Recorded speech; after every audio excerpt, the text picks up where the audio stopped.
Bismillahirrahmanirrahim. Assalamualaikum warahmatullahi wabarakatuh.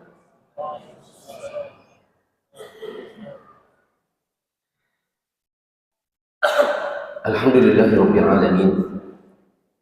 Hamdan katsiran thayyiban mubarakan fihi kama yuhibbu rabbuna wa yarda. Asyhadu an la ilaha illallah wahdahu la syarika lah. Wa asyhadu anna Muhammadan abduhu wa rasuluhu la nabiyya ba'da.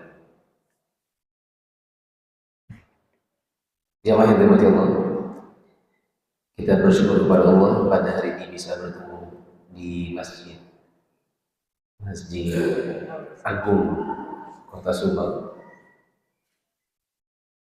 dalam rangka untuk menuntut ilmu agama, meskipun mungkin waktunya hanya sebentar. Dan pada kesempatan sore hari ini kita bersyukur kepada Allah diberikan oleh Allah nikmat Islam, nikmat kesehatan sehingga kita bisa duduk, dan semoga duduknya kita pada sore hari ini diganjar oleh Allah dengan pahala berlipat ganda dan kita bisa membawa pulang ilmu yang bermanfaat, berbuah amal yang soleh dalam kehidupan kita sehari-hari. Sebelum mulai kajian, saya minta coba jemaah lihat kanan dan kirinya. Kalau nggak kenal, coba kenalan. Tanya namanya, tanya tempat tinggalnya. Silakan.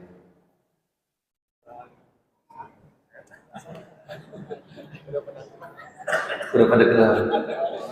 Kalau gitu balik ke belakang, siapa tuh nggak kenal. Kenal.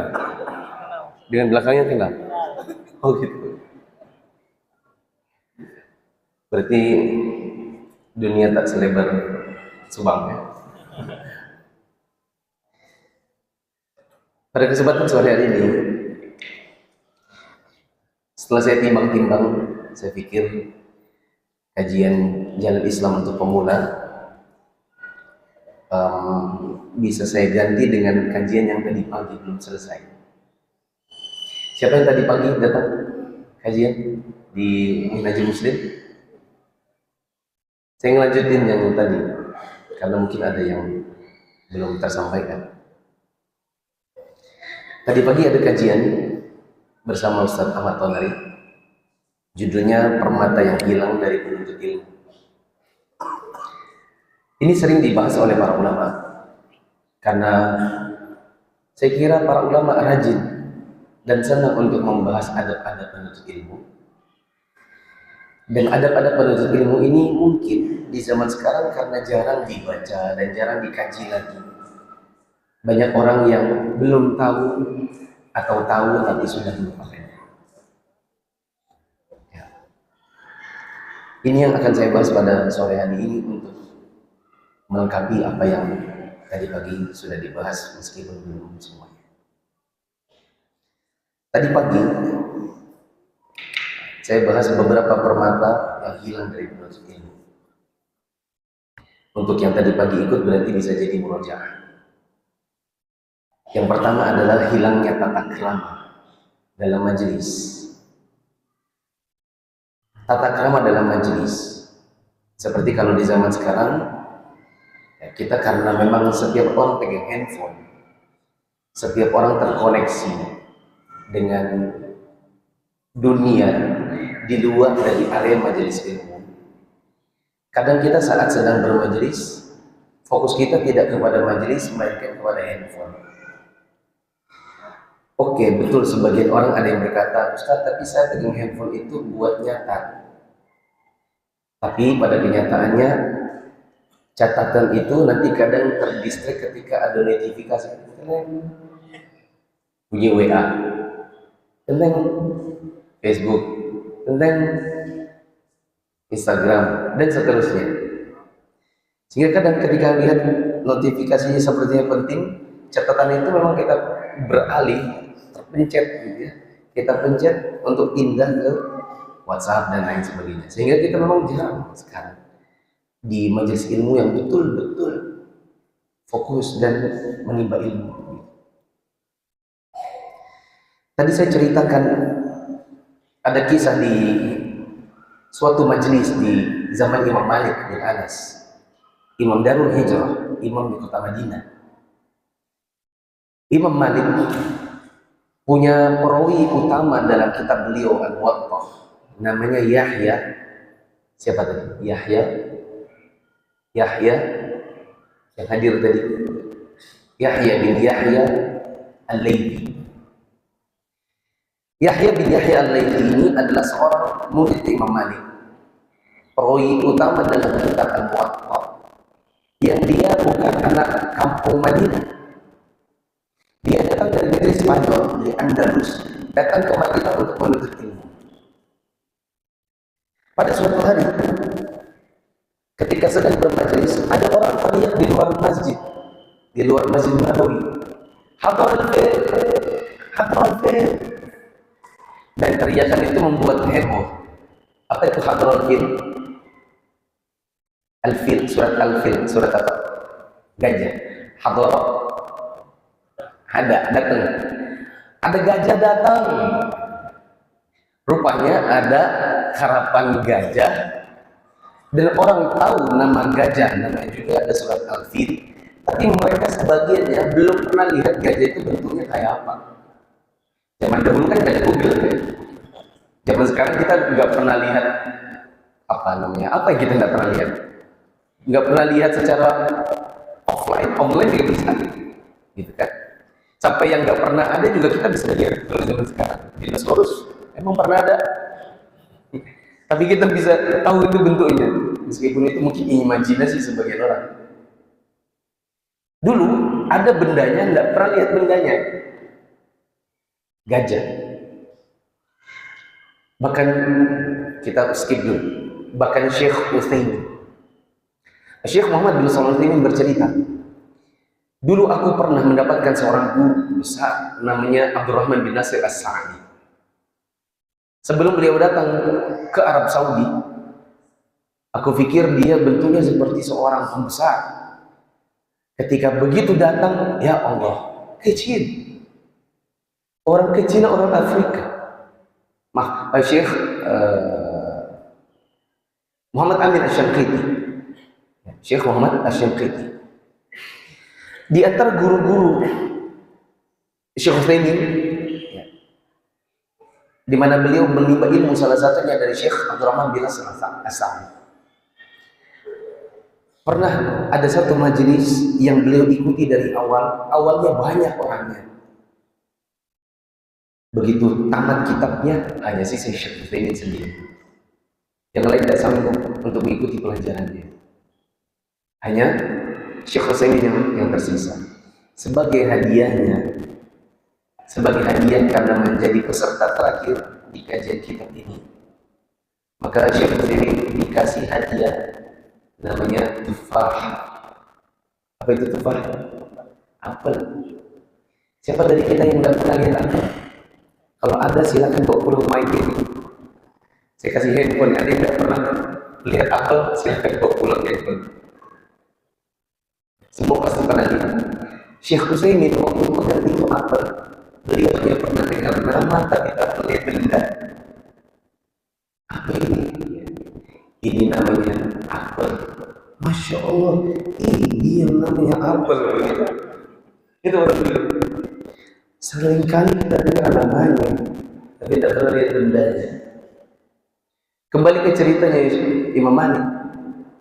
Ketika ada orang berteriak, sudah ada gajah. Maka majelis ini yang tadinya ramai dengan tulabul ilm, mereka semua lari keluar karena pengen lihat gajah. Ada punya duduk di depan. Jangankan keluar lihat gajah, noleh pun tidak. Noleh pun tidak. Apalagi keluar. Maka Imam Malik bertanya, kamu kenapa tidak keluar lihat gajah? Maka Yahya mengatakan, saya kesini jauh-jauh dari Andalus, dari Spanyol. Saya kesini mau cari ilmu, bukan mau cari gajah. Dan beliau menjadi salah satu pewaris perawi dalam kitab Al-Muwatta yang paling tahu. Begitu perhatiannya terhadap ilmu, tidak terdistract oleh sesuatu yang orang lain semua terdistract. Terpindah fokusnya dari majelis ilmu ke sesuatu yang lain. Jemaah yang dirahmati Allah, ada sebagian ulama kita yang mengatakan dalam tata krama di majelis, salah satunya adalah bagaimana dicontohkan oleh Imam Asy-Syafi'i. Imam Asy-Syafi'i salah satu dari murid Imam Malik bin Anas, di mana Imam Asy-Syafi'i kalau kajian kitab bersama Imam Malik itu untuk buka kertas itu sangat hati-hati, hanya untuk buka kertas. Buka bukunya itu memegangnya bagaimana agar tidak bersuara. Tidak seperti sebagian penuntut ilmu. Saya pernah dapatkan kasus pada salah satu majelis seorang ustaz. Majelis itu majelis tahsin di bulan Ramadan. Karena peserta iktikaf setelah selesai sholat subuh daripada mereka tidur lagi, maka ustadz yang ada di majelis itu di masjidnya itu iktikaf, dia berkata begini, jamaah kalau ada yang mau ikut tahsin silakan. Maka berkumpullah para peserta iktikaf. Ketika sedang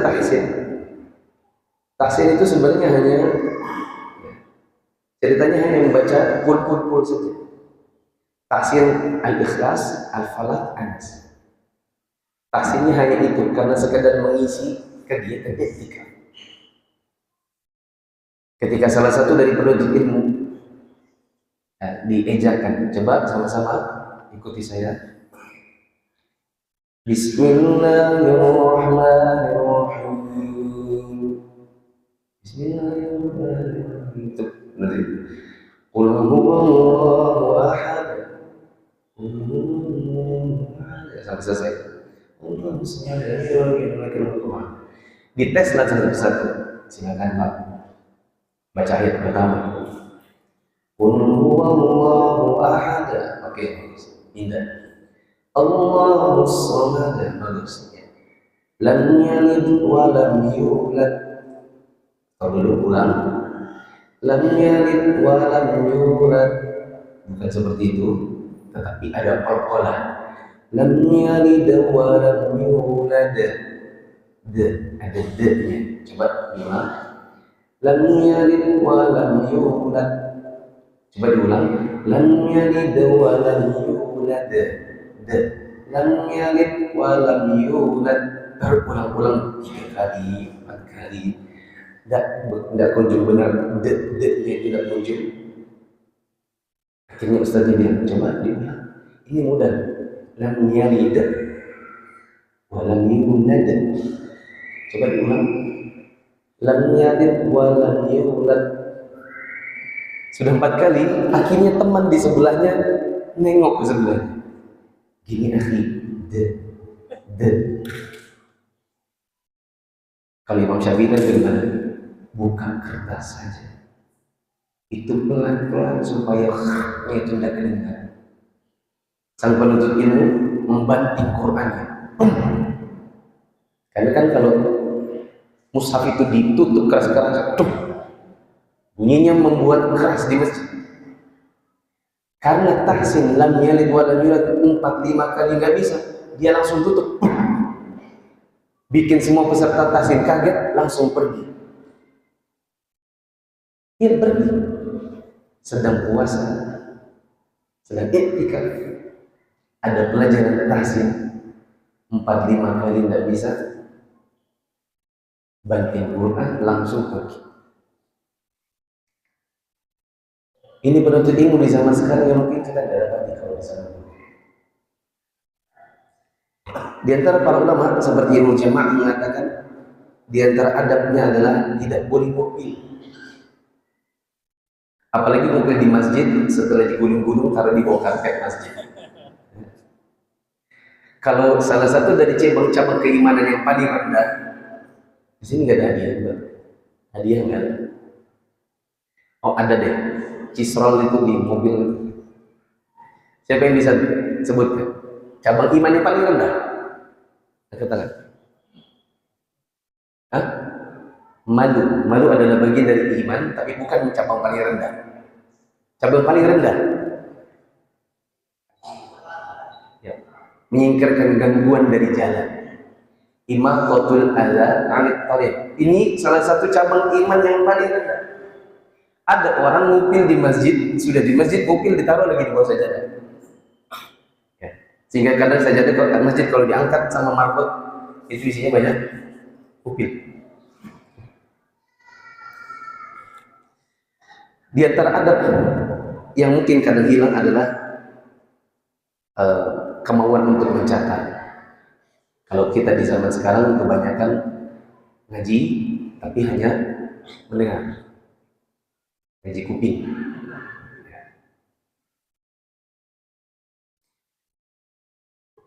Permata yang kedua yang hilang dari penuntut ilmu adalah penghormatan terhadap guru. Penghormatan terhadap guru. Tadi saya membacakan sabda Nabi sallallahu alaihi wasallam, "Laisa minkum man lam yujid kabirana wa yarham saghirana wa ya'rif li'alimin haqq." Tidak termasuk umat Nabi yang tidak menghormati yang tua, tidak menyayangi yang muda, dan tidak memberikan haknya orang alim di antara mereka. Guru-guru kita atau para ulama kita itu punya hak. Yang kadang-kadang hak ini sering dilalaikan oleh sebagian penuntut ilmu. Saya berikan contoh tapi cepat saja karena ini mengulang dari yang tadi pagi. Di antaranya adalah kita tidak boleh mendahului dia dalam bicara, apalagi bicara agama. Kalau guru kita ditanya sebuah masalah agama oleh seseorang, meskipun kita ada di dekatnya, kita tidak boleh duluan bicara atau menjawab. Ini guru kita sedang berdiri, kita di sebelahnya. Kemudian ada orang datang, "Assalamualaikum Ustaz, saya mau bertanya apa hukumnya ini dan itu." Guru kita belum jawab, kita dulu jawab duluan. "Oh itu gini akhi, itu jawabannya." Jadi itu tidak memberikan hak seorang guru. Contoh yang lain adalah mendahulunya dalam bicara, dalam menjauhinya dalam makan. Bila ada acara misalnya makan-makan, guru kita belum makan, sebaiknya kita tunggu dulu sampai guru kita makan dulu. Memotong pembicaraannya, membanding-bandingkan pendapat atau keilmuannya di atas ustadz yang lain atau guru yang lain. Ini juga tidak baik. Bukan hak dan bukan adabnya seorang penuntut ilmu. Misalnya dia bertanya, "Ustadz mau tanya apa hukumnya pakai GoPay?" Terus kita ambil bonusnya. Setelah dijawab sama ustadznya, lalu kita bilang, "Tapi ustadz yang lain yang begini." Ya. Wallahu a'lam. Termasuk juga di antara adab yang kurang baik dari seorang penuntut ilmu kepada gurunya adalah membicarakan urusan pribadinya. Tadi pagi saya contohkan urusan pribadi, misalnya urusan rumah tangganya. Kadang urusan rumah tangga orang yang bukan ranah kita, kita masuk ke situ. Apalagi urusan rumah tangga para guru. Misalnya gurunya kawin lagi. Urusan poligami, urusannya ustaznya. Tapi biasanya yang paling senang bicarakan siapa? Ibu-ibu. Padahal istri, suami, guru itu nikah lagi, itu juga kadang-kadang yang mencarikan istri berikutnya adalah istrinya sendiri. Cuman kitanya saja nggak tahu. Ya. Kita dapati status-status Facebook sebagai ibu-ibu, ustadz yang tidak bisa menjaga hati seorang istri. Mulai hari ini aku tak akan datang lagi padamu. Nggak mau ngaji lagi. Terus ketika di komen-komen, itu kan pasti kasihan dong istrinya. Itu kan kasihan istrinya. Belum tentu. Bisa jadi ternyata itu istrinya yang carikan. Bahkan istrinya yang mendorong. Apa ada Ustaz? Ada. Masa saya sebut nama sih? Saya nggak perlu sebut nama kan, untuk membuat antum percaya bahwa sebagai Ustaz itu justru istrinya yang mendorong untuk dia nikah lagi. Kita yang nggak ada urusannya sibuk bikin Facebook, bikin status sana, status ini. Contoh yang lain adalah memanfaatkan kesalahan guru-guru kita untuk menjadi batu loncatan supaya kita naik lebih tinggi. Sebagian guru-guru kita dan semua guru-guru kita, para ustadz itu nggak ada yang selamat dari kesalahan. Yang terbaik adalah manakala menemukan kesalahan guru-guru. Yang terbaik mendatanginya dan menasihatinya dalam kesendirian. Itu yang terbaik. Tapi sebagian orang apa yang dilakukan? Ada yang menjadikan kesalahan guru itu dijadikan sebagai batu loncatan untuk naik ke atas ilmu itu, supaya dilihat pintar, supaya terlihat alim dan setara sama gurunya. Berapa banyak orang tidak bisa bahasa Arab dan tidak bisa baca kitab dulunya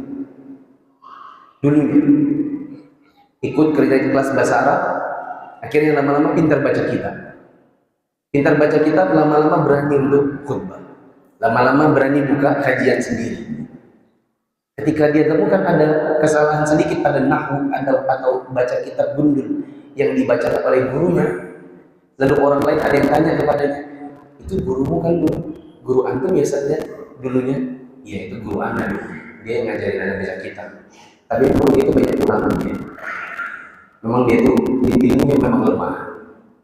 Waktu saya belajar dulu itu memang saya karena saya mau koreksi dia. Dilakukan oleh sebagian murid-murid. Sampai-sampai ada ungkapan yang mengatakan, yang paling sakit itu adalah ketika kapak tahu. Yang sakit itu adalah ketika pohon kayu itu tahu bahwa dia dikapak dengan gagang yang sesama kayu. Maksudnya adalah kamu kayu jadi gagangnya kapak, itu kamu dari kami. Sekarang kamu kapak kami. Sebagian orang ada yang mengatakan kami yang ajari mereka memanah berulang kali sampai mereka bidik, dan setelah mereka bidik dan memanah, kami yang pertama kali menjadikannya sebagai sasaran panah. Ini dilakukan oleh sebagian murid, sebagai penuntut ilmu yang ingin naik ke atas lebih tinggi dengan cara menginjak pundak gurunya, membicarakan kesalahannya supaya dia terlihat lebih alim. Contoh yang lain adalah terlalu kritis dalam mengkritisi guru-guru pada perkara-perkara yang mungkin kadang-kadang kita tidak tahu bahwa sebenarnya itu mubah saja, itu boleh saja. Contoh ini kan kajian. Di sini ada 3 kamera, mungkin ini ada 3 live gitu ya. Sebagian orang ada yang berkata, saya tidak mau untuk di live, untuk di kamera, karena nanti mengurangi keikhlasan saya. Kalau tidak mau tidak apa-apa. Tapi kalau kemudian saya tidak mau karena itu bisa mengurangi keikhlasan, lalu bisa orang-orang yang lain satu-satunya baik, itu satu-satunya kebanyakan mau di kamera itu sudah mengurangi keikhlasan. Apakah pasti? Kalau tidak, itu terlalu kritis. Urusan hati orang itu urusan Allah dengan dia dengan Allah. Kalau seandainya ada keikhlasan yang berbuat karena dia di kamera, itu urusannya dia. Tapi zahirnya kita bisa husnuzon, oh di kamera supaya banyak yang tidak hadir bisa menyaksikan dari rumah, supaya ada kualitas yang. Saya dapati di Facebook baru ini ada ustaz tersebar CCTV-nya. Begitu dia salam, assalamualaikum warahmatullahi wabarakatuh, langsung keluar handphone. Pernah lihat? Langsung keluar handphone. Ada yang bikin status, lihat tadi, dokter apaan ini? Habis selesai salam langsung pegang handphone. Harusnya kan zikir dulu. Padahal kita bisa husnuzon. Bisa jadi itu handphone dari tadi bergetar, sudah dimatikan bergetar. Coba kita di posisinya. Kita lagi sholat, handphone kita bergetar. Kita matiin bergetar lagi. Apa yang kita lakukan setelah salam? Insya Allah kita akan langsung segera ambil. Siapa tahu ada panggilan sangat penting. Siapa tahu istri kita minta kita segera pulang, misalnya anak jatuh, patah tangannya, patah kakinya. Orang tua minta segera diantar ke rumah sakit, tiba-tiba sesak jantungnya. Kita bisa usaha. Oh enggak kok, dia itu tiba-tiba langsung chatting. Belum tentu juga bisa chatting. Kalau chatting itu ketika dilihat layarnya, dia bukan chatting. Misalnya itu adalah sholat taraweh. Itu sholat taraweh dan biasanya imam kadang membaca surat yang jarang dibaca. Dan supaya dia meyakinkan bahwa lanjutan bacanya benar, karena rakaat 3 dan 4 selesai, untuk rakaat 5 dan 6-nya dia butuh untuk mengecek apa kelanjutannya. Kadang dia mencari, membuka di handphone. Karena kita tidak selalu memegang mushaf, karena kalau mushaf ditaruh di saku kadang jatuh. Kita bisa menghubung kepada guru-guru kita, tidak terlalu kritis yang seolah-olah kita tahu segala urusan pribadi. Saya juga tadi contohkan di antara adab kepada guru yang kadang hilang itu, kadang saking dekatnya dengan guru kita kurang adab. Seperti memanggil dia dengan panggilan kamu, mu, atau karena dia lebih muda kita panggil nama. Termasuk juga bila guru kita jauh lebih tua, guru kita misalnya usianya 50, kita usianya 20-an, 30. Karena usia yang cukup jauh berbeda, itu memang sebaiknya manggilnya Ustadznya itu diulang. Seperti, Ustadz, ini minum Ustadz, karena usianya 50, 60.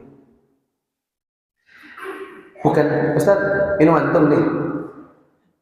Ini mengantuk sambil memperlihatkan kekurangan adaban kita.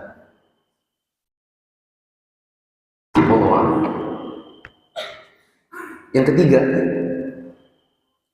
permata yang hilang dari penuntut ilmu adalah kesantunan dalam bertanya. Kesantunan dalam bertanya. Ini tidak ada dari pagi.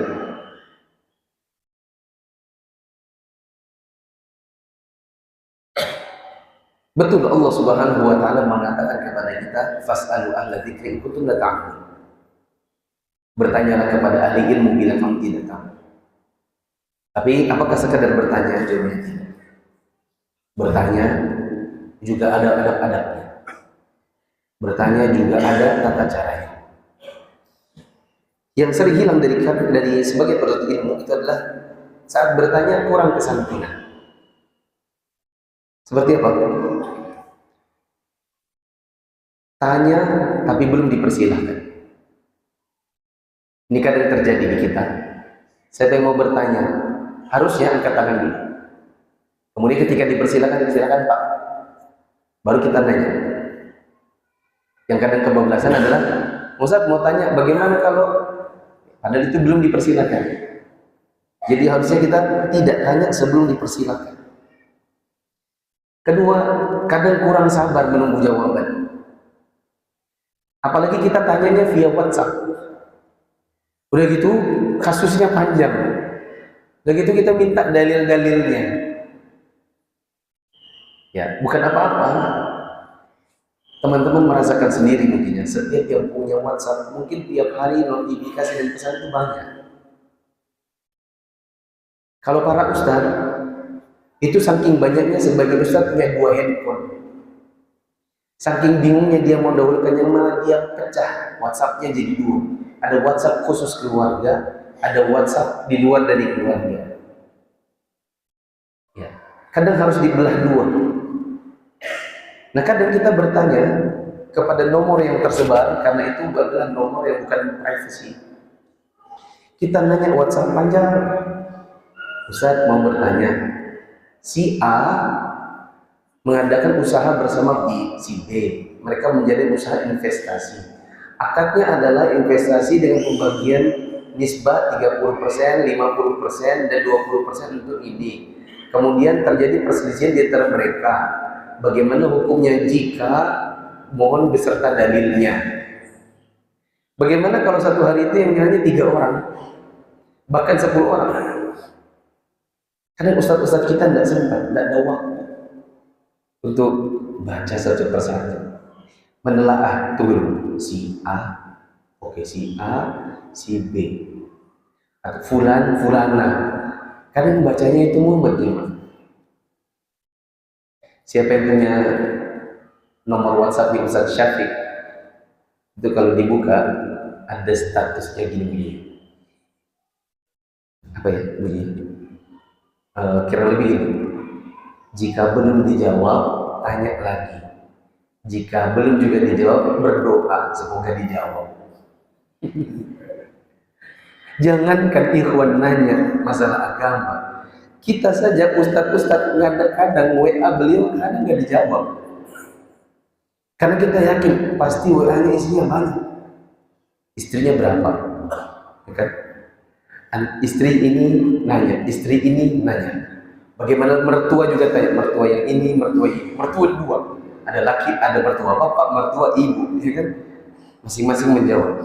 Urusan kampus, undangan di kota lain, urusan makalah ilmiah, mahasiswa konsultasi, setiap hari berapa banyak WA yang masuk.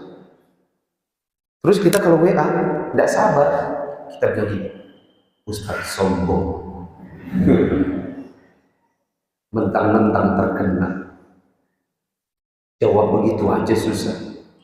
Saya itu berapa kali jemaah dapat WA seperti itu,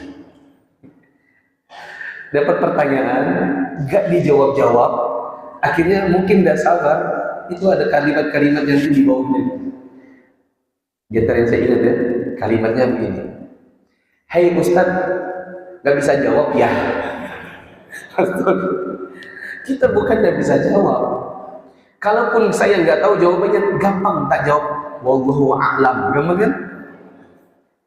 Imam Malik tidak malu-malu ditanya. Ada 40-an pertanyaan, hanya 6 yang beliau jawab dengan jawaban. Sisanya dijawab nggak tahu. La adri, wallahu a'lam. Gampang kalau kita mau jawab. Tinggal wallahu a'lam. Masalahnya bukanya aja belum. Masalahnya mau habis buka, mau mencetnya saja nggak prioritas. Begitu. Jadi kadang kita kalau bertanya kepada para ustadz, kita memang harus sabar menunggu.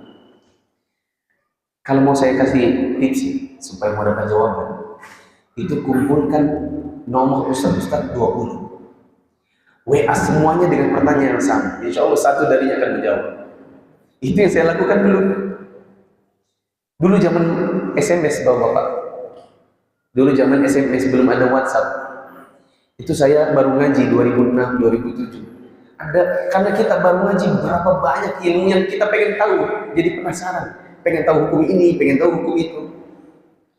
Itu saya dekati teman-teman di Jogja ini, mas, ada nomor Ustadz Aris Munandar, ada, boleh minta.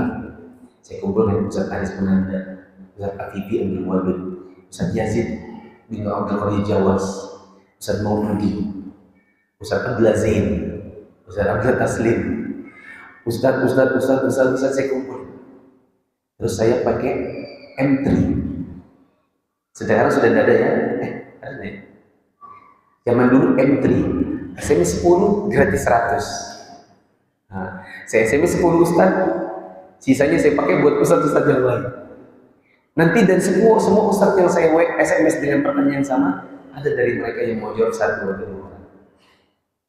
Dulu yang paling sering menjawab pertanyaan saya itu Jazakumullah khairan Ustadz Mauludi Abdullah. Yang paling sering jawab. Kadang saya nggak puas, saya bilang gini, Ustadz bolehkah saya nelpon saja biar jelas? Silakan akhi, saya bilang. Ustadz bagaimana kalau gini, bagaimana kalau gini? Mungkin saya juga husnuzon, beliau menganggap saya cermat dan cermat, teliti dalam menerima jawaban, paham, sehingga beliau juga betah kalau saya telepon. Saya ingat saya pernah nanya tentang hukum-hukum seputar safar. Ya, Ustaz bagaimana kalau gini? Oh gitu. Oh berarti yang sesuai dengan dalil yang begini saja. Iya. Bagaimana kalau ini Ustaz? Satu lagi saja. Ya. Bagaimana kalau gini Ustaz? Oh iya. Oh tamam Ustaz. Jazakumullah khairan Ustaz. Beliau tidak merasa terganggu dengan telepon saya. Beliau merasa saya ketika bertanya, saya cermat dan cerdas dalam menerima jawaban beliau, sehingga beliau pun tenang. Kalau memberi jawaban kepada saya, beliau merasa jawaban itu berfaedah. Kadang, Ustaz, bolehkah saya telepon? Boleh, bisa telepon.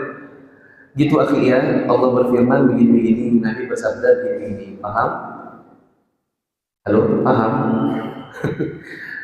Ulang Ustaz. Waduh, kalau sudah bilang ulang Ustaz, itu kadang-kadang kita kapok. Bukan apa-apa, waktu mah. Jadi ketika kita betul-betul mendapatkan jawaban seorang Ustaz, manfaatkan waktu itu. Apalagi kalau dia bersedia di telepon. Cari nomornya Ustaz Reza Gonarsa, Ustaz Ahmad Tonai, Ustaz, akan kumpulin. Jadi kalau dapat pertanyaan penting, WA semuanya. Semoga satu dari mereka mau menjawab. Dan kalau nggak dijawab, berdoa. Dan kalau juga nggak dijawab, jangan kirim, Ustaz, nggak bisa jawab ya. Contoh yang lain, sabar ketika dijawab hanya singkat. Saya paham sebagian asatidzah dulu, kok jawabnya gampang banget ya? Boleh, tak boleh, halal, haram. Kenapa ya? Ternyata kita ini, asatizahnya itu inginnya kita itu disuapin, tapi nggak semuanya. Seperti anak kecil. Anak kecil ini kalau dikasih makan, harapan orang tuanya dikasih suap 2 suap, setelah itu pintar, makan sendiri nak ya, mama masih ada kerjaan. Jadi harapannya adalah anaknya dikasih suap sedikit, selanjutnya makan sendiri. Begitu juga sebagian asatidzah kita, kalau mereka menjawab, jawabannya mungkin hanya tidak boleh. Boleh. Bukan dia tidak mengerti dalilnya, tetapi dia ingin kita menggali lebih lanjut lagi sendiri. Kemudian jangan lupa doakan sebelum dan sesudah bertanya. Kami dahulu ketika duduk di majelis para masyayikh, Syekh Shalih bin Fauzan, Syekh Sa'ad Asy-Syafri. Kalau di Syekh Shalih bin Fauzan, kami tidak bisa tanya lisan. Kami hanya bisa tanya kertas. Kalau di Syekh Sa'ad Asy-Syafri, kita bisa tanya secara lisan. Mau lisan, mau tulisan, kami selalu mendahulukan pertanyaan kami dengan kata-kata Ahsanallahu ilaikum. Ahsanallahu ilaikum. Semoga Allah berbuat baik kepada Anda. Mau maaf, mau bertanya. Nanti ditutup pertanyaan itu dengan jazakumullahu khair. Kita di zaman sekarang kan enggak gitu. Kita mulai langsung, maaf mau tanya. Maaf mau tanya. Itu berbeda dengan Assalamualaikum Ustaz mau bertanya. Lagi pula sebagian orang bilang, Ustaz afwan mau bertanya. Afwan itu kan maaf ya. Emang salah apa orang mau bertanya? Ya. Pernah Ustaz Irwandi ditanya, Ustaz afwan mau bertanya. Kenapa harus afwan? Antum salah apa? Tanya aja dulu. Adab yang lain dalam bertanya ini, coba bertanya itu yang penting. Penting dan bermanfaat buat diri sendiri dan yang mendengar. Yang lainnya adalah jangan bertanya untuk menguji. Sebagian orang ketika dia melontarkan pertanyaan, bukan untuk mencari jawaban yang bermanfaat buat dirinya dan orang lain, tapi tujuannya adalah untuk menguji.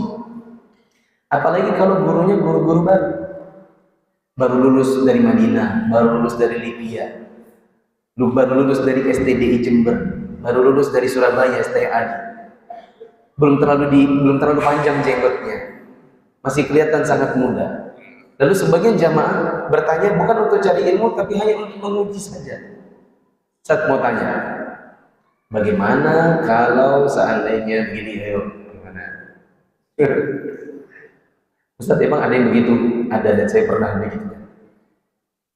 Ada sebagian bapak-bapak ikut kajian, sepanjang kajian hanya berbicara dan ngobrol di belakang.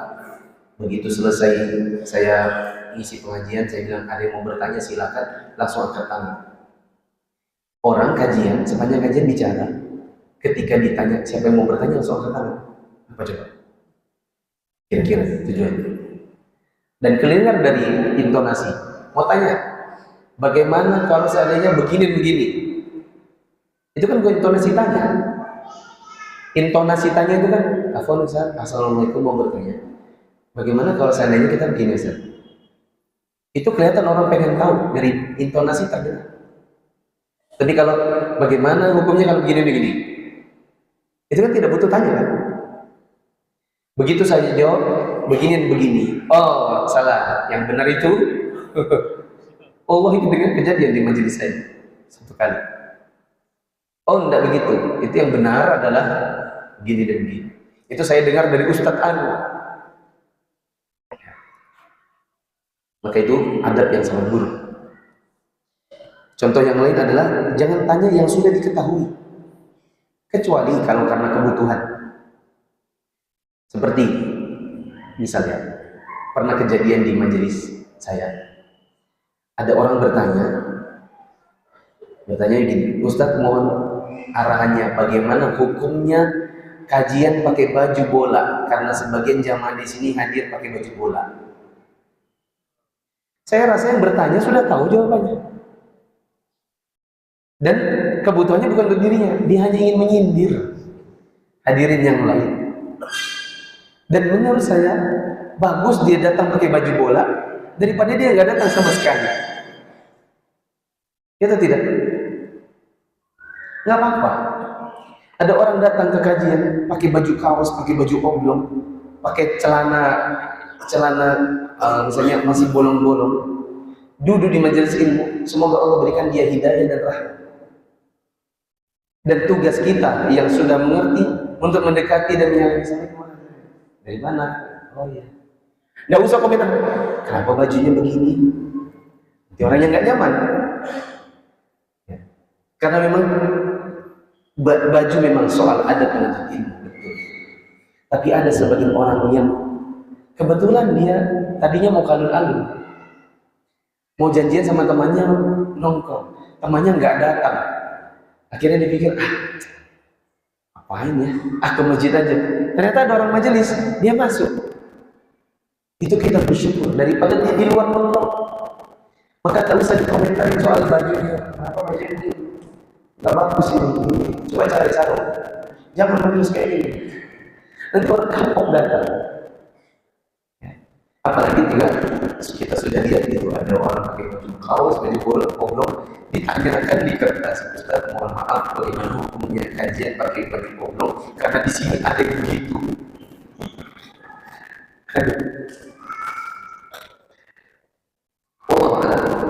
Permata yang hilang yang keempat. Kalau tadi kesantunan dan bertanya, sekarang yang keempat adalah metode yang tepat dalam belajar. Metode yang tepat dalam belajar.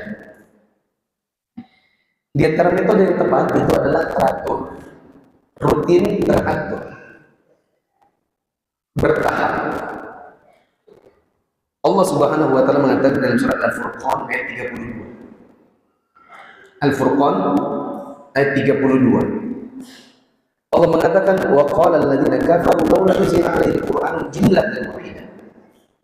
Orang-orang kafir kritis. Ngapain sih Quran itu turunnya dikit-dikit, mau sekaligus? Padahal mereka juga tidak beriman kepada Quran, tapi kritisnya kelebihan. Kenapa sih Quran itu enggak turun sekaligus aja? Ngapain sih dikit-dikit? Di sini kita lihat orang kafir yang nanya, orang mereka enggak beriman. Yang kedua, betul bahwa Quran itu turun sedikit-sedikit. Siapa yang tahu berapa lama? Kurang lebih berapa? Berapa? 22 tahun, 2 bulan, 22 hari. Kemarin ya sih? Tadi juga. Siapa yang di sini tadi? Jawab. Boleh pilih. Selama 22 tahun, 2 bulan, 22 hari.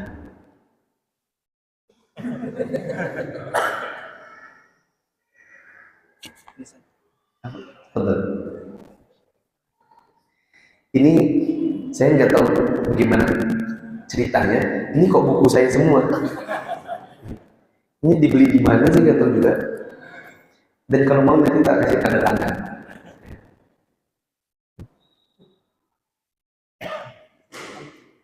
Biar dia bingung, kita ngaji. 22 tahun, 22, kurang lebih 23 tahun. 23 tahun, kurang lebih. Al-Quran itu turun sedikit demi sedikit.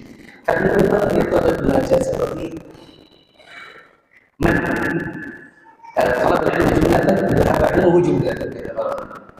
Siapa yang menuntut ilmu sekaligus, hilang ilmunya sekaligus. Menuntut ilmu memang sedikit-sedikit. Dimulai dari apa? Misalnya, secara bertahap ini, kita belajar baca Quran. Maaf, saya kritisi, saya tidak ingin mendemotivasi bapak-bapak atau teman-teman yang mau belajar bahasa Arab. Tapi saya pikir, dan itulah pengalaman yang ada, kalau ikut kelas bahasa Arab, baca Qurannya terbata-bata, saya yakin bertahun-tahun tidak akan selesai. Yang terpenting itu lancar dulu baca Qurannya, dan harokatnya tidak tertukar-tukar. Karena nanti ketika kita belajar bahasa Arab, itu belajarnya adalah hubungannya sama harokat. Kalau dhammah dengan kasroh dengan fathah itu bisa beda arti. Nah, kadang kita mau belajar bahasa Arab supaya bisa mengerti tentang tata bahasanya dan artinya. Tapi waktu kita baca dengan versi Qurannya, kita masih terbolak-balik. Maka sebaiknya tamatkan dulu kelas tahsil Qurannya. Tahsil Qurannya selesai, baru ke kelas bahasa Arab. Sebagian orang tahsil iya, ada dulu selesai, langsung bahasa Arab. Langsung usul fikih. Nggak bisa. Memang harus paham. Belajar fikih itu nggak bisa langsung usul fikih kalau kita sendiri juga belum banyak mengerti. Nanti dikasih contoh-contoh malah bingung. Mendingan ikut fikih dulu. Bab taharah, bab salat, bab puasa, bab zakat, bab muamalah. Sudah banyak ilmu yang kita dapat. Nanti kita bisa mulai masuk ke dalam ilmu kaidah-kaidah fikih atau usul fikih. Lebih bagus lagi kalau sudah bisa baca kitab. Ya. Jadi memang begitu jamaah yang dirahmati Allah. Kemudian metode yang tepat ini diantaranya adalah teratur meskipun nggak begitu banyak dan tidak terdistract oleh yang lain kecuali sangat urgent.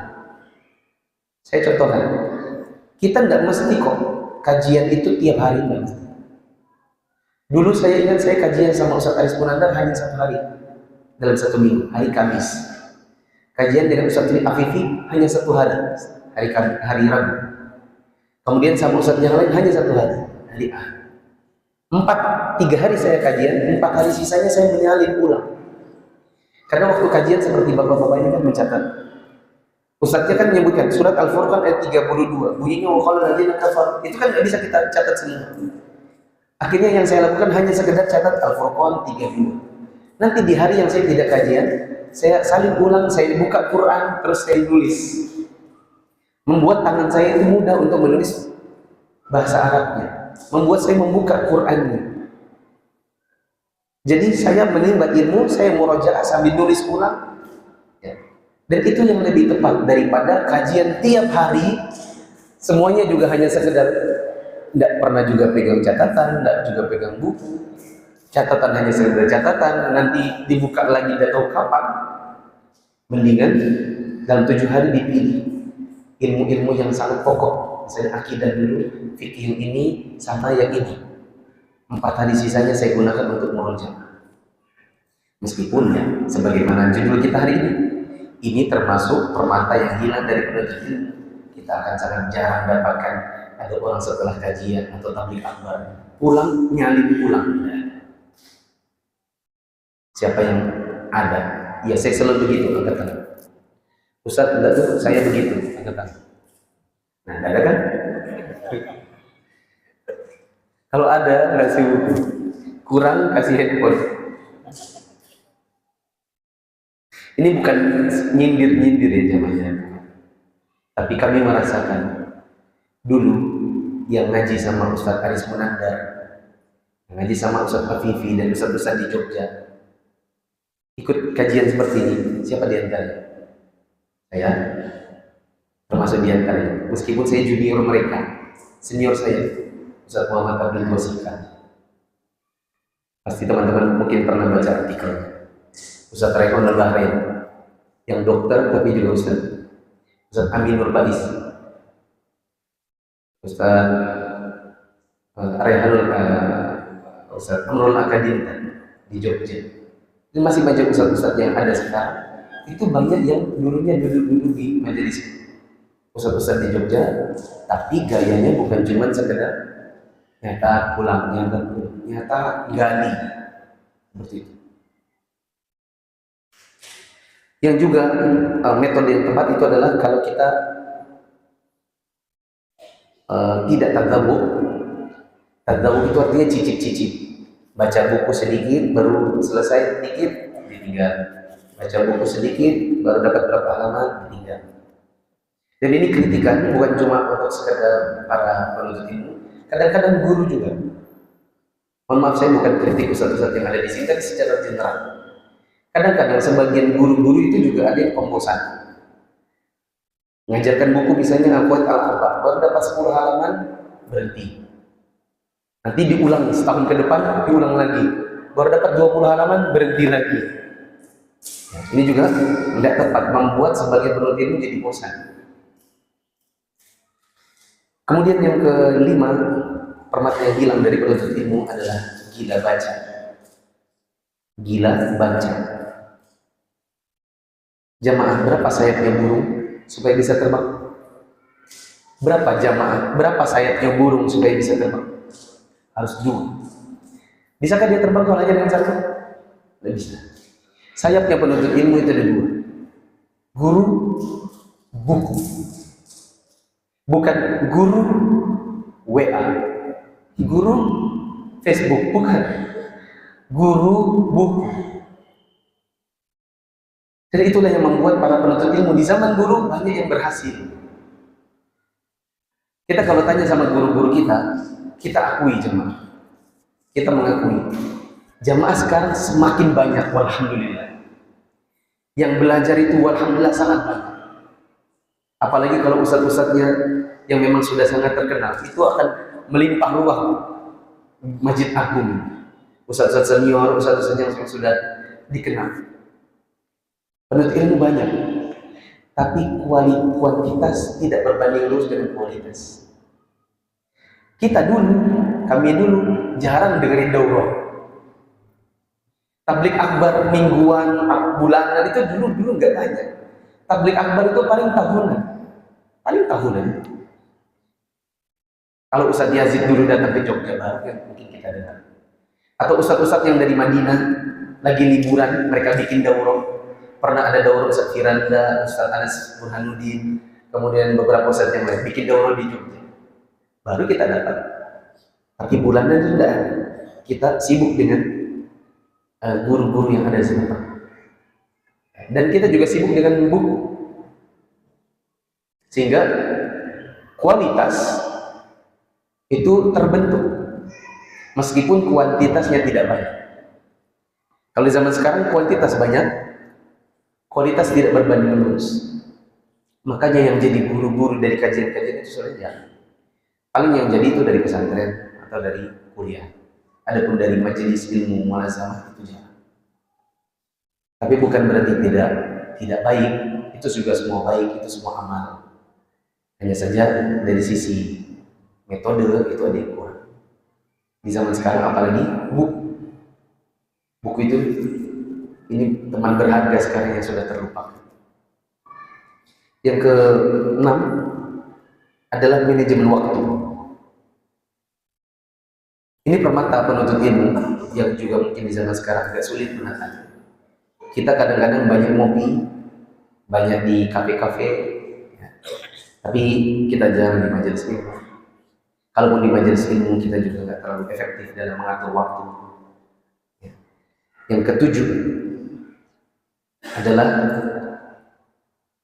filter terhadap guru, memfilter guru. Orang-orang di zaman dahulu, mereka kalau belajar ilmu, mereka bertanya kepada guru-guru yang sudah diakui ilmunya, bisakah kami mengambil ilmu dari fulan? Mereka tidak menilai sendiri, tapi bertanya kepada yang tahu. Contoh, pernah terjadi di zaman Imam Ahmad bin Hanbal. Ada seorang dai namanya Al-Haris Al-Muhasibi. Al-Haris Al-Muhasibi ini kalau bicara ilmu agama atau bicara tentang agama, itu sering membuat hadirinnya menangis. Dia pintar dalam menata kata-kata dan menyentuh hati. Tapi menurut Imam Ahmad bin Hanbal ada sedikit penyimpangan pada dirinya. Ada penyimpangannya. Maka suatu hari ada yang penasaran, dia tanya, wahai Imam, wahai Abu Abdillah, si Al-Haris itu, coba deh dengar dulu. Itu kalau kita dengar kajian itu nah coba dengar dulu ya. Akhirnya Imam Ahmad bilang, coba di mana? Nanti di rumahnya si An. Oke, kasih saya kamar. Saya nggak mau hadirin, saya di kamar. Nanti saya dengerin. Imam Ahmad datang, dikasih kamar, mendengarkan ceramahnya Al-Haris, nangis juga Imam Ahmad. Nangis juga. Esoknya ditanya, gimana kemarin? Ikut kajian? Iya, saya bilang. Terus bagaimana? Nangis kan? Iya, nangis.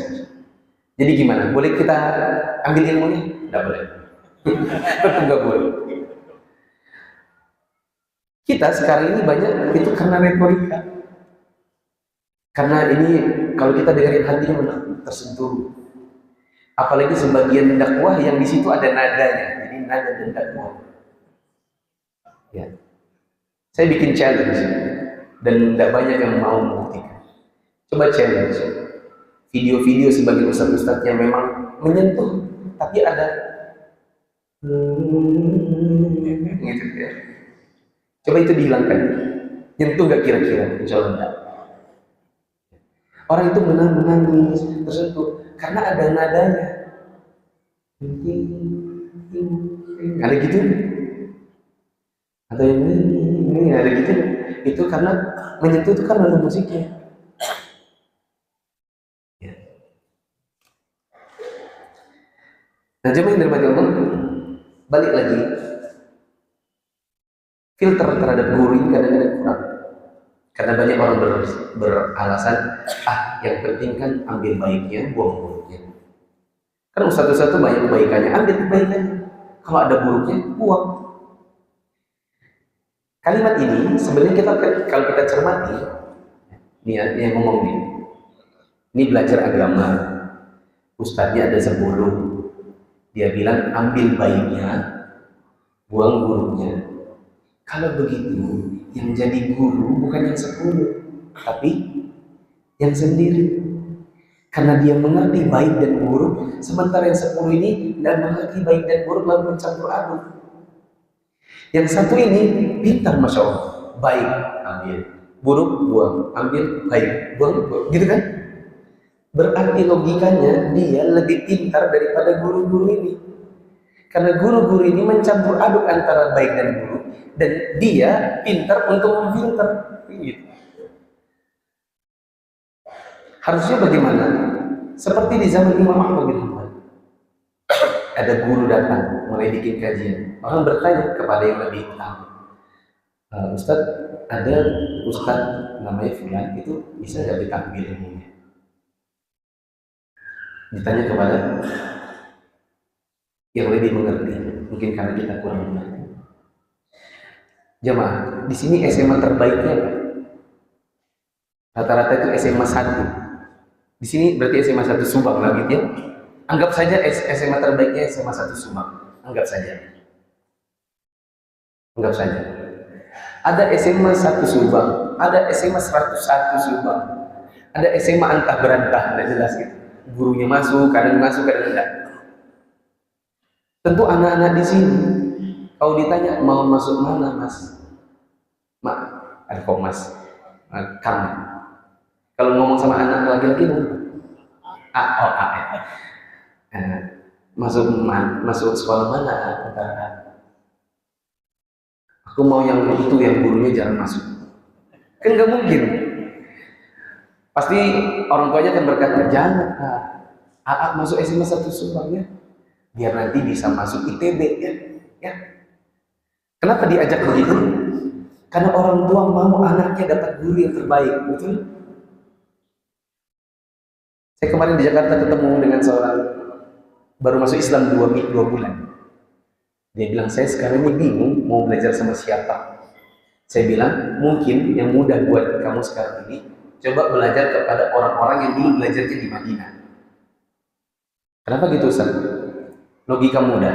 Air semakin ke hulu semakin jernih. Semakin ke hilir semakin tercampur kotoran manusia. Betul? Orang di sana. Semakin ke hulu semakin jernih, betul? Saya tanya, siapa hulunya? Hulunya ilmu agama sih. Nabi. Oke, Nabi top kotanya di mana? Di Madinah. Sama di mana satu lagi? Di Mekah. Ya udah, mungkin saat ini bagi orang-orang gampang gitu. Oh gitu, Ustaz. Antum tahu Ustaz Syafiq Rizal? Tahu? Nah, mungkin bisa Ustaz Firanda tahu. Nah, Anda kenapa, Ustaz? Paling tidak minimal dari Madinah. Bukan berarti semua yang dari Madinah itu kemudian qualified, tidak juga sih. Tapi saat ini paling mudah mungkin bagi orang awam ya paling tidak seperti itu. Ya. Karena kita mau mencari kualitas dari guru-guru. Kenapa UI, ITB, UGM itu dikenal dan orang berlomba masuk sana? Salah satunya adalah karena kualitas. Apa yang bikin dia berkualitas? Apa yang mencap dia kualitas? Akreditasi. Kalau A itu berarti kualitasnya bagus. Apa salah satu standarnya? Jawabannya dosen-dosen. Dosennya lulusan mana, title-nya apa, itu semua mempengaruhi. Kita pun dalam beragama tidak bisa belajar dari sembarang orang. Misalnya ada orang baru tobat dari preman, tiba-tiba bikin pengajian. Apakah bisa kita ambil ilmunya? Tunggu dulu. Preman baru tobat. Basicnya apa untuk ngajar agama? Dulu artis, sekarang jadi ustaz. Tobatnya baru 2 bulan lalu, tiba-tiba jadi dakwah. Tunggu dulu. Apa dia kualifikasinya untuk bisa mengajar? Itu kan perlu dipertanyakan. Apalagi baru masuk Islam langsung jadi ustaz, dinamakan ustaz mu'allaf. Tunggu dulu, dia ngajar apa kira-kira? Injil. Orang baru masuk Islam itu belajar, bukan mengajar. Sebagian orang lalu menamakan dirinya ustaz mu'allaf karena baru masuk Islam 2 bulan, dibawa kemana-mana untuk mengajarkan ilmu agama. Salah, jemaah. Maaf, saya harus kritisi ini karena ini memang keliru dalam belajar. Harusnya yang baru masuk Islam itu belajar, bukan mengajar. Kecuali ternyata salah istilah.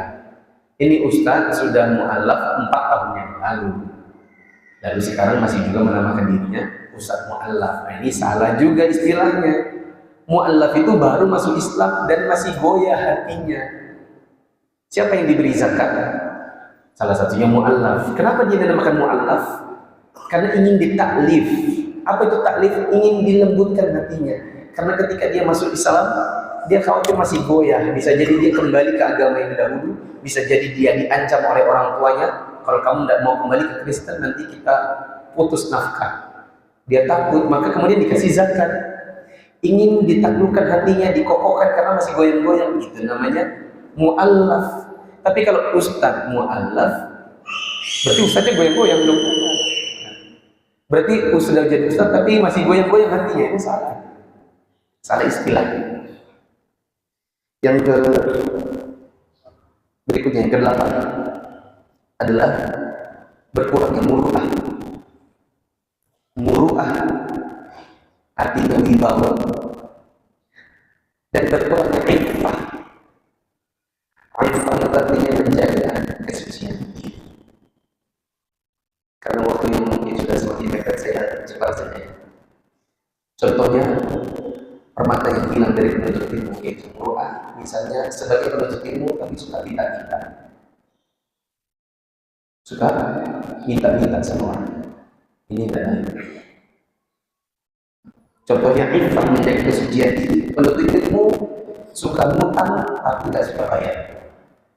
Kalau datang matanya berpindah-pindah seperti kucing. Akhir, tolong akhir. karena lagi kesulitan lagi matanya ya Allah. Kalau melihat itu kayak kucing berbinar-binar dan kita tidak enak kalau nggak ngasih. Begitu kita tagih dia kayak singa. Ya. Coba sabar. Utang baru juga 2 tahun ditagih. 2 tahun kelamaan. Begitu di WA ditanya nggak pernah balas. Contoh yang lain adalah ifahnya laki-laki pada perempuan. Ini juga kadang-kadang berulang. Menuntut ilmu laki-laki tapi sama perempuan ganjil. Kalau bahasa Sunda ganjil kan? Cuy,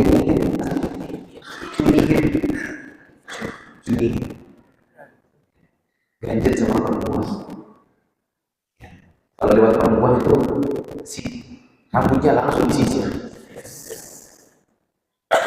Kalau akhwat ganjil, culihin juga. Atau culihin ya.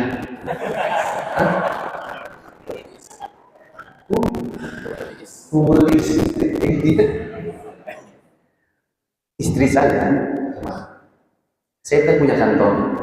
Di kantor saya itu saya punya 4 admin, 3 sampai 4 admin. Istri saya jarang banget kalau nggak terpaksa kebelet melewati laki-laki yang ada di kantor saya. Dia selalu minta itu belakang. Padahal semua anak-anak udah 17 tahun, 18 tahun ya, saya udah 17 tahun, 18 tahun, 19 tahun. Ya, istri saya mungkin fungsi di atas mereka jauh. Tapi mereka dia nggak mau kalau melewati laki-laki. Kenapa? Ifah. Saya akhwat muslim. Saya nggak ingin siapa tahu ada aroma yang tersifat. Mungkin ada gerak-gerik saya yang kemudian membuat mereka siapa tahu. Istri saya ada kalau buka pintu belakang, dia selalu belakang di kantor.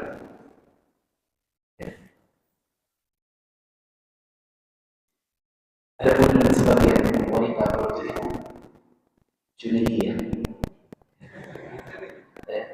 Kalau culihin laki-laki culihin atau culihin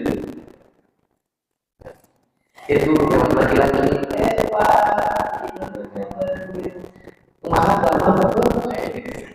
sambil ketika nanti dipegang tangannya itu gimana kabarnya dulu perempuan tidak boleh dipegang tangannya sama laki-laki yang perempuan.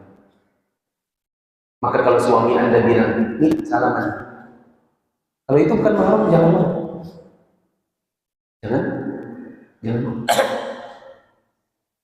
Akhwat, mungkin di sini ada yang bujang, perawat,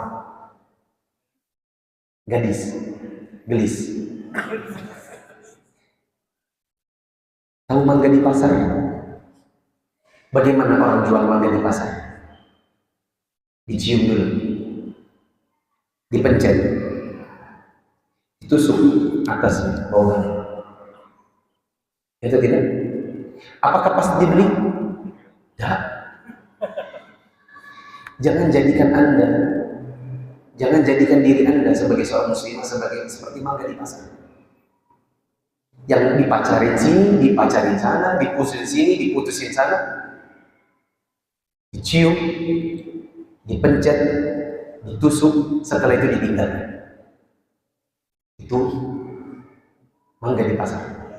Muslimah tidak boleh seperti itu. Dan kita dapati muslimah itu banyak ya seperti itu. Mungkin jemaah kalau dengar ada kisah-kisah ada orang mau nikah terus batal. Setelah itu ketika diwawancarain apa katanya? Sudah hamil duluan. Padahal jilbab. Itu muslimah seperti itu. Bukan seperti mangga di pasar. Yang ke-9 adalah kerendahan hati.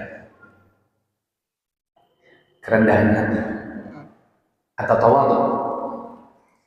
Kata para ulama, al-ilmu hablul fatal muta'ali kasayri hablul makanil 'ali. Sesungguhnya ilmu itu adalah musuh bagi orang-orang yang tinggi hati. Sebagaimana air itu musuh untuk tempat yang tinggi. Kita tidak bicara pompa.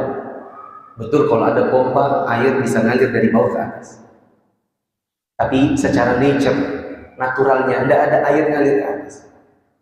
Sebagaimana secara naturalnya tidak bisa ilmu itu masuk ke hati dan otak orang-orang yang memang tidak punya kerendahan hati.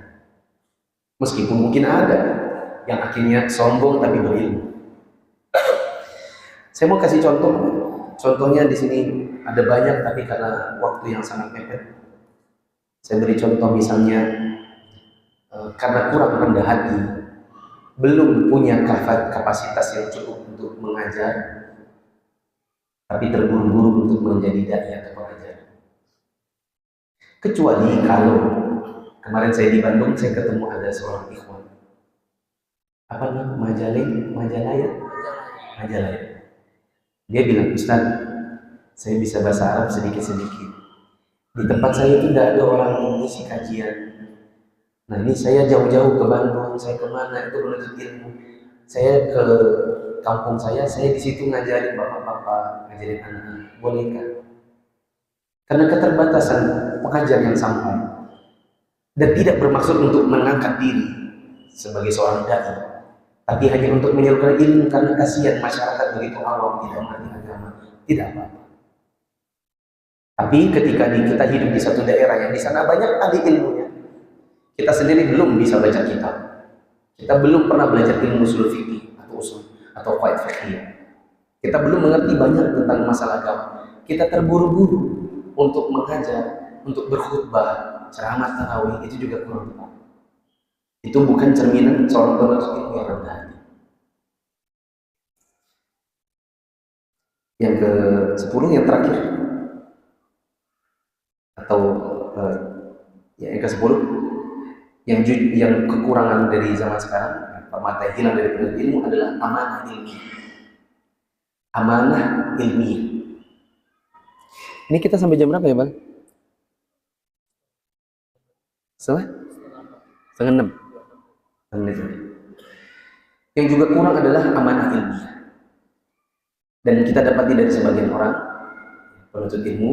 Saya pernah saya punya artikel, judulnya itu gini: membuat anakmu rajin sholat tanpa keringat, debat, dan urat. Bagaimana caranya menjadikan anakmu rajin sholat tanpa harus debat, tanpa harus keluar urat-urat leher, teriak-teriak, nah sholat, dan tanpa harus banyak keringat, nggak capek. Itu artikel itu, judul itu saya yakin sekali itu saya tulis tahun 2000 berapa, 2013. Sekarang masih banyak tersebar, tapi namanya sudah bukan Mufisa Fitra. Karena memang di artikel itu tidak saya kasih nama, tapi nama orang bertebaran dengan sebagai penulisnya. Padahal itu bukan saya. Ya. Apa susahnya kalau memang mau sekadar share aja. Yang terpenting kan isinya. Kenapa Anda harus tulis nama Anda padahal bukan Anda penulisnya? Itu yang namanya amanah ilmiah. Ada orang mengatakan ini karya saya, padahal bukan, itu jiplak. Ini karya saya, padahal bukan, itu cuma ganti nama. Ini yang kurang dari penuntut ilmu. Yang ke-11, keikhlasan. Keikhlasan. Ini tadi dibawakan Ustaz Ahmad Tonari. Kita kalau mau belajar, itu niatkanlah saat kita belajar, pertama untuk mencari pahala, yang kedua untuk mengangkat kebodohan dari diri sendiri dan orang lain, yang ketiga supaya kita bisa beramal dengan benar, yang keempat supaya bisa membela syariat manakala syariat dilecehkan. Kalau kita menuntut ilmu, keikhlasan harus muncul. Karena ini termasuk di antara ibadah dan niatnya cari pahala. Yang kedua, niatkan untuk supaya kita ini hilang kebodohan dari sendiri. Tapi jangan diri sendiri saja. Ilmu yang kita dapat kalau bisa kita ajarkan kepada keluarga kita. Apa yang kita catat sekarang, kalau perlu besok subuh bikin pengajian. Kajian subuh di rumah kita. Pengisi saya, bapaknya. Hadirin kalian, istri dan anak-anak. Terus ngisi kajian. Alhamdulillahirabbil alamin. Wassalatu wassalamu ala asyrafil anbiya'i wal mursalin wa ala alihi wasallam. Anak-anakku sekalian dan istriku dan istri-istriku yang dirahmati Allah.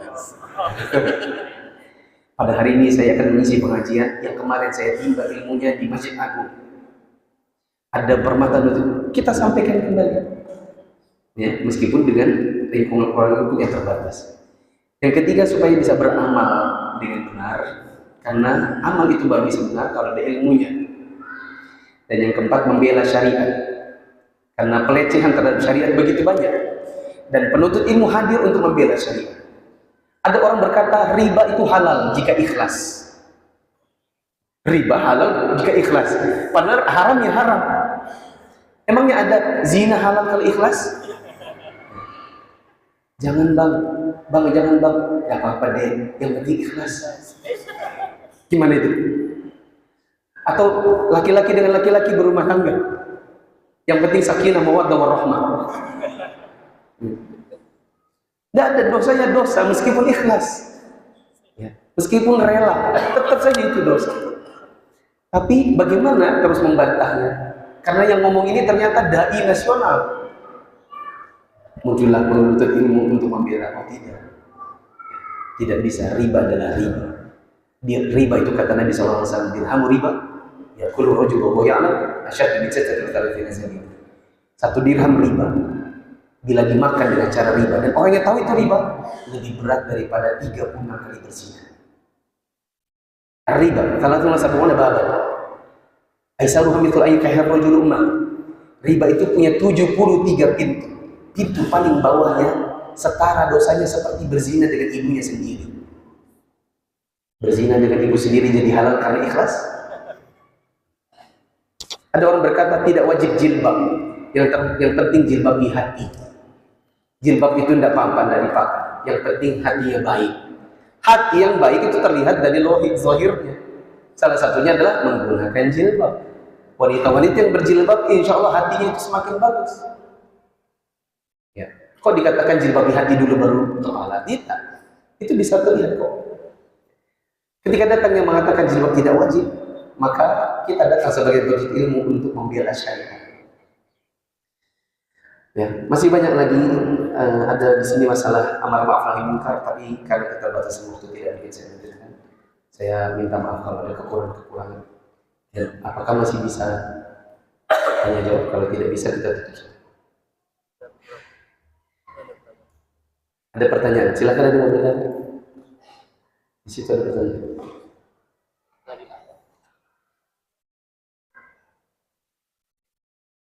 Apabila ada laki-laki dan perempuan menikah dalam keadaan hamil, pernikahannya sah atau tidak? Misal ada ketidaktahuan, tidak menikah ulang setelah anak lahir, bagaimana status anak kedua perempuan? Bisakah ayahnya jadi wali nikah? Ketika orang berzina, lalu kemudian hamil duluan, maka pendapat yang benar, anaknya tidak dinasabkan kepada bapaknya, nasabnya kepada ibunya. Kalau anak ini perempuan, nanti saat dia dewasa, usia 22, dia mau menikah, maka yang menikahkan adalah kaum bukan bapak biologis, kan yang nasab. Bila ternyata sang suami dan sang laki-laki dan perempuan yang berzina ini menikah, akhirnya mereka menikah dengan sah, maka nasab itu untuk anak yang kedua, ketiga, dan seterusnya kepada bapak biologis. Berarti anak hasil zina dengan saudara-saudaranya statusnya adalah saudara seibu, bukan saudara kandung. Di sini pertanyaannya, apakah mereka bisa menikah? Jawabannya ada ikhtilaf ulama. Sebagian ulama ada yang mengatakan hukumnya sah, sebagian lagi mengatakan tidak sah, sebagian lagi mengatakan tidak sah. Sebagian lagi mempersyaratkan harus taubat dulu, baru boleh menikah. Tapi bila terlanjur hamil, harusnya hamilnya selesai dulu, melahirkan dulu, baru nanti menikah. Aku melihat ini adalah permasalahan yang bisa ditanyakan kepada para ulama atau ustaz-ustaz yang lebih kibar di daerah setempat. Karena sejujurnya ini pertanyaan bukan untuk difatwakan secara umum. Coba kalau kita berkata sah menikah laki-laki dan perempuan dalam keadaan hamil meskipun sudah berzina di luar, insya Allah banyak laki-laki di luar sana yang pacaran lalu mereka berzina, dan ketika si ceweknya bilang jangan bang nanti kita takutnya, gak apa-apa deh kata ustaz sah, aku kajian kemarin. hasil kajian dipakai buat zina, dan dia berkata karena ada ikhtilaf ulama dan pendapat yang kuat sah, maka nanti akan ada banyak orang yang berzina. Oke, ini bukan hal yang layak untuk difatwakan secara bebas, tapi karena sudah terjadi ditanyakan, maka saya katakan seharusnya bertaubat dan kemudian coba konsultasi sama ustaz. Bagaimana status anak kedua perempuan untuk setelah dia menikah? Insya Allah itu yang kedua dan seterusnya bisa dinikahkan oleh ayah kandung karena sudah menikah. Masih ada?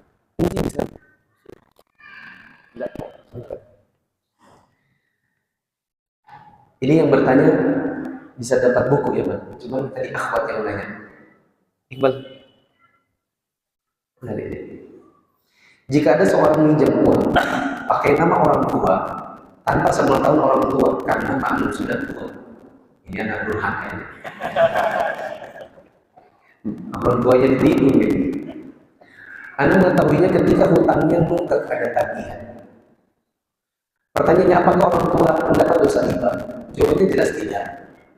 Dikarenakan orang tuanya dicatut namanya. Karena dicatut namanya, maka orang tua tidak mendapatkan dosa ribanya. Berbeda halnya kalau orang tuanya tahu, orang tuanya izinkan, bahkan orang tuanya yang suruh. Sebagaimana sebagian anak-anak kita dapati anak-anaknya sudah mulai menikah, orang tuanya yang paksa dia untuk KPR, Pak. Maka meskipun nanti yang ngutang anaknya, orang tuanya dapat dosa ribanya karena dia yang suruh, dia yang usul. Wallahu a'lam bishawab. Ada yang bertanya? Oh, ada bertanya. Apakah dalam Islam ada hukum karma? Saya pengalaman nemu uang 5.000 2 minggu, kemudian hilang uang saya 50.000. Hukum karma sebagaimana yang dikatakan orang-orang dengan terminologi hukum karma itu tidak ada dalam Islam. Tidak ada. Sehingga kalau kita pernah nemu uang 5.000, 2 minggu kemudian hilang uang kita 50.000, apakah ada korelasinya? Jawabannya tidak ada. Tidak ada. Yang ada di dalam Islam adalah satu, bahwa hukuman itu setara dengan perbuatan. Al-jaza min jinsil amal. Hukuman setara atau sebanding dengan perbuatan. Itu baru ada.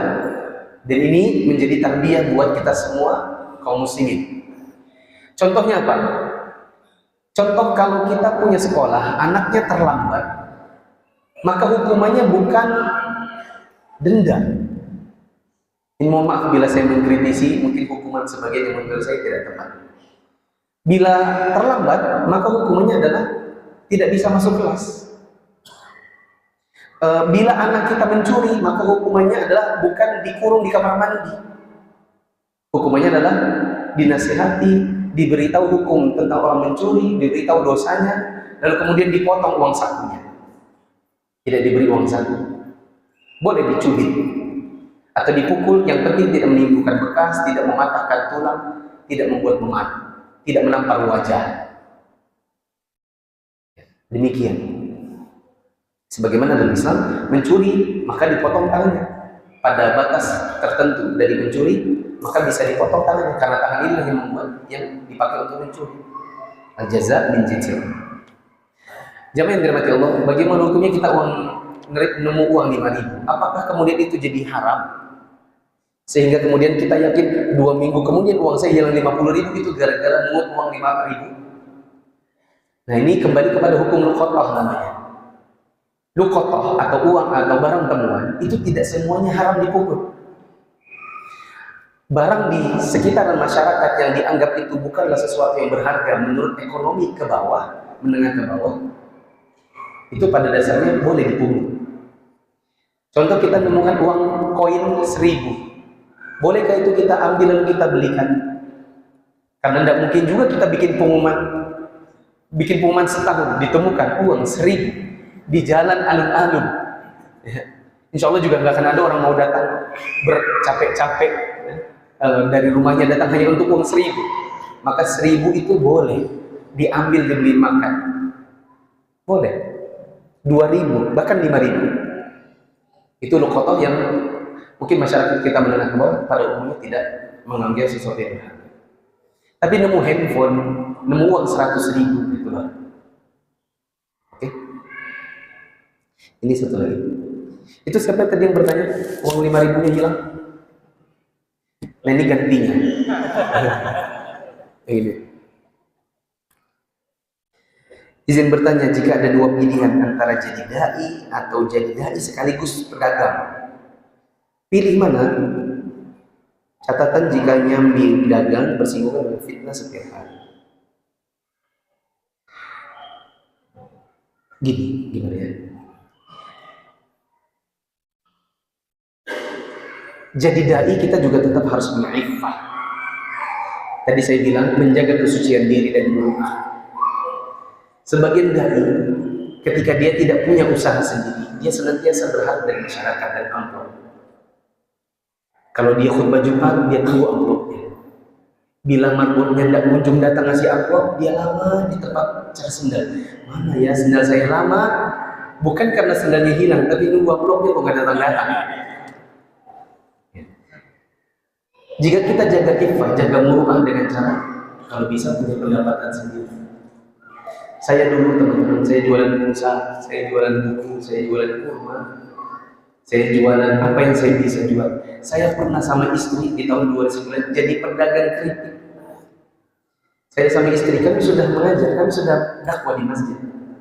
Tapi karena kami rasa kami harus menabung, kami butuh untuk pengen umroh. Apa yang kami lakukan?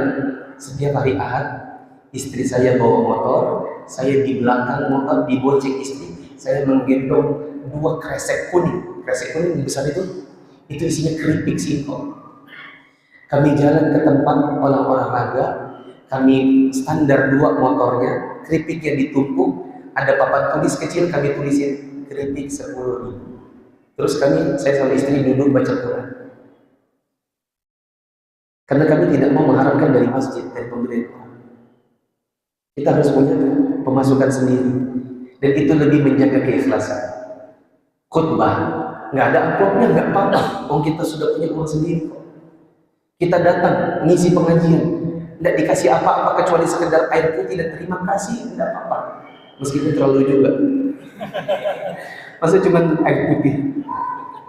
Apalagi kajiannya malam, masa tidak ada makan malam yang gitu. Paling tidak air putih sama Ustaz makan dulu yuk tahu tek-tek. Ya paling tidak begitu. Supaya Ustaznya pulang malam tidak kelaparan. Udah sampai di rumah baru dia cari makanan, dia tanya istrinya, "Mi, ada makan?" "Bi, ini sudah jam 11. Kita udah pada tidur. Tapi saya belum makan." Sibuk isi pengajian, panitianya tidak perhatikan Ustaz yang belum makan. Tapi seandainya pun hanya dapat terima kasih dan air putih, pun tidak apa. Karena kita punya pendapatan sendiri. Ini siapa yang bertanya? Yang bertanya pertanyaan ini? Ini hadiah. Lagi pula dagang di pasar itu juga kadang kita bisa memberikan kebaikan.